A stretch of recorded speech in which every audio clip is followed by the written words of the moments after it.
بسم اللہ الرحمن الرحیم۔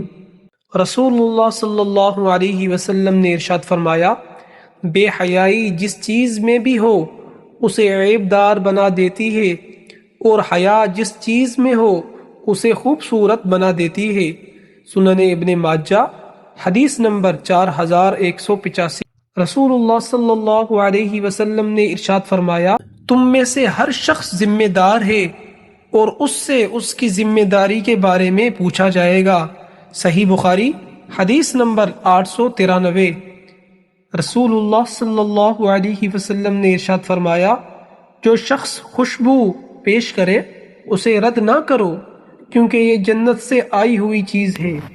جامعہ ترمذی، حدیث نمبر 2791۔ رسول اللہ صلی اللہ علیہ وسلم نے ارشاد فرمایا، جس شخص کو پسند ہو کہ مشکلات و مصائب کے وقت اللہ تعالیٰ اس کی دعا قبول فرمائے تو اس سے چاہیے کہ وہ خوشحالی میں کثرت سے دعائیں کیا کرے۔ مشکوٰۃ شریف، حدیث نمبر 2240۔